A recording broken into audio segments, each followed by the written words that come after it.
This production is brought to you by Ancient Origins, reconstructing the story of humanity's past, and the YouTube channel, The Study of Antiquity and the Middle Ages.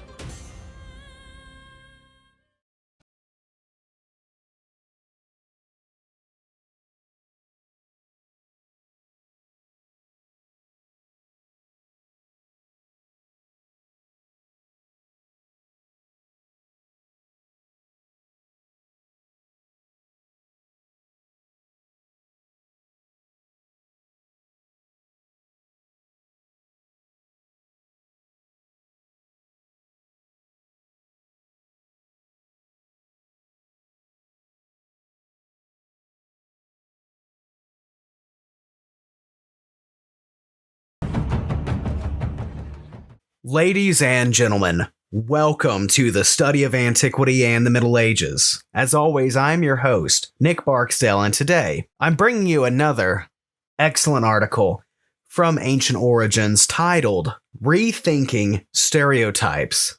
Were Scythian warriors really nomadic? The diets of ancient steppe Scythians, classically known to most of us as nomads, has revealed that while some of the population did indeed travel far and wide, whether migrating or while raiding, warring for new lands on horseback, or hopefully just to peacefully settle. Many, however, did not participate, and most would actually settle where they were born. Most Scythians preferred farms and fires over swords. Scythians emerged from the Pontic steppe, which is in southern Siberia, around 700 to 200 BCE, and dominated all territories between the Black Sea and China. In the 5th century BC, Greek historian Herodotus wrote that the Scythians descended from the child of Heracles and a hybrid snake woman. Since then, they have been perceived as nomadic horse-riding warriors. Now, a new paper by Dr. Vetresca Miller of the University of Michigan, published in the journal PLOS ONE, suggests that Scythian people led more complex and settled lives than was commonly assumed. The new study sets out to reveal secrets pertaining to the diet and mobility of Scythian populations.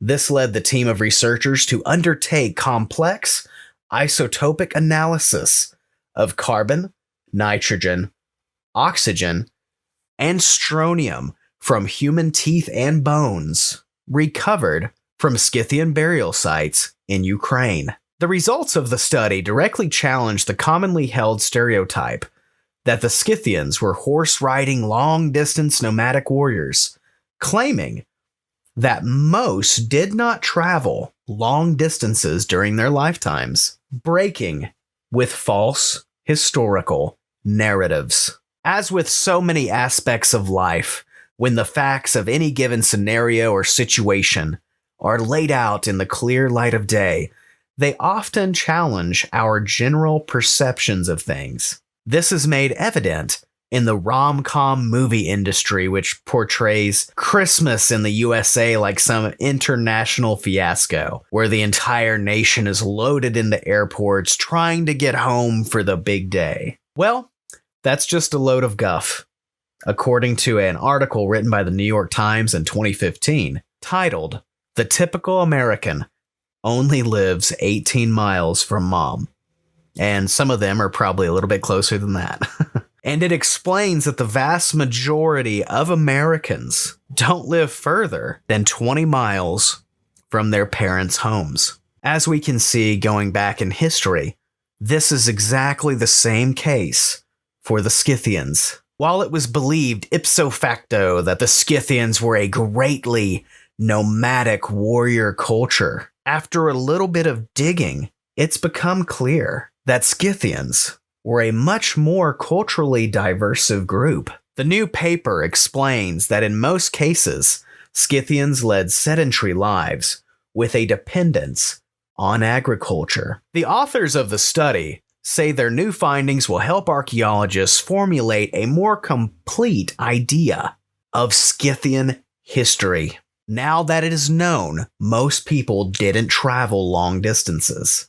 Furthermore, the researchers demonstrate in the new paper how dietary items prove that the majority remained local to their settlements, farming millet and raising livestock in mixed economic systems, challenging the classic nomadic warrior. Based on teeth and bone remains at Scythian burial sites, the author of this article amusingly referred to this new finding as not being like Mike Tyson being caught in a pink dress. Although, to be fair, I'd pay money to see that. The fact that a culture who were traditionally interpreted as warriors should more accurately be described as farmers doesn't mean they were any less fierce. For example, look at the Celtic populations of Europe. Most of them were settled. Most of them can easily be classified as civilizations. They could write. They could read. We have evidence of that. They created amazing feats of art, architecture. And yet, even though they were settled, in many cases living in rural-style communities, they were extremely fierce. And throughout history, they made their world tremble. From attacking Greece and Rome to beyond, to carving a kingdom out of for themselves. And Anatolia, even making an appearance in the New Testament. And so, though they may have been settled, that didn't make them a people who were not hard, or fierce, or those that you could easily trifle with and walk away from. Don't think for a second that the agricultural lifestyle was any less challenging than the fighting culture in the ancient world. Especially in many cases, you can easily combine both into one. Working every day and night, often without rest for weeks at a time, Scythian farmers fought enemies on several fronts. Rival clans would attack each other's farmsteads at night, while the effects of flash floods took constant back-breaking work to overcome. Keep in mind, as anyone out there with green fingers knows, extremely wet conditions are fertile breeding grounds for the diabolical Vetresca Miller. This necrotropic fungus affects many plant species and is commonly known as gray mold.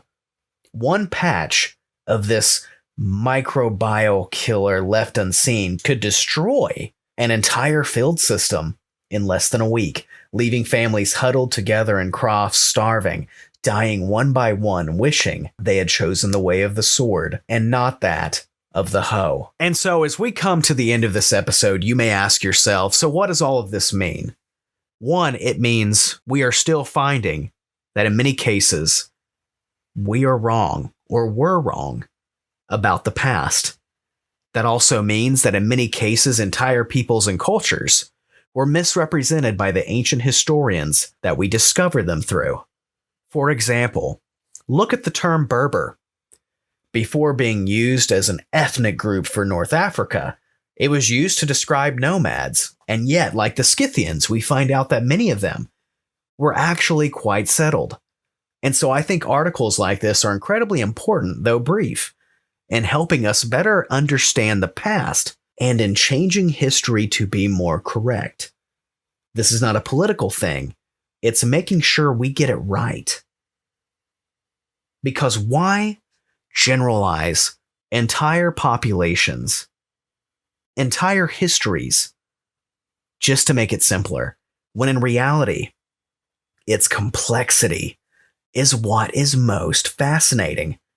The fact that these peoples, in many cases, were farmers like their barbarian neighbors in Europe known as the Celts, and yet, when the time came to put down their farming tools and pick up the sword, spear, and shield, they did it, and they did it well.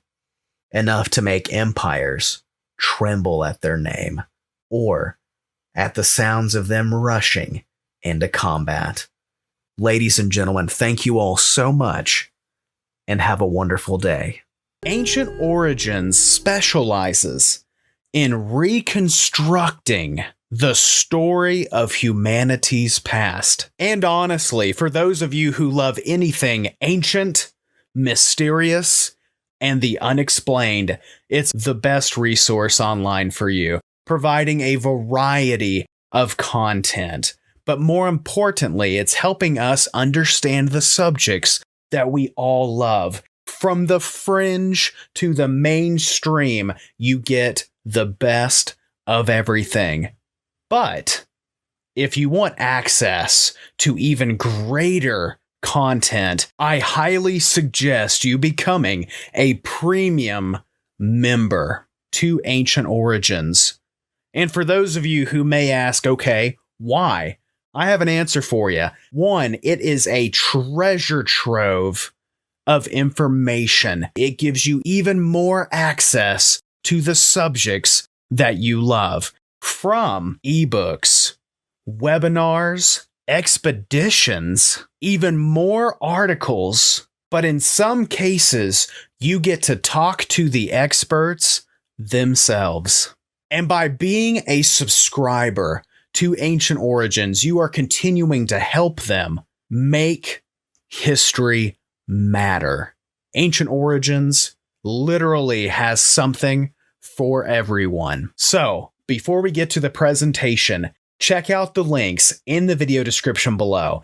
I'm going to provide you with a variety of references to Ancient Origins from their Facebook page and other social media outlets to the very heart of the Ancient Origins website itself to help people like me and you better understand the subjects of history, mystery, and the unexplained that we all love.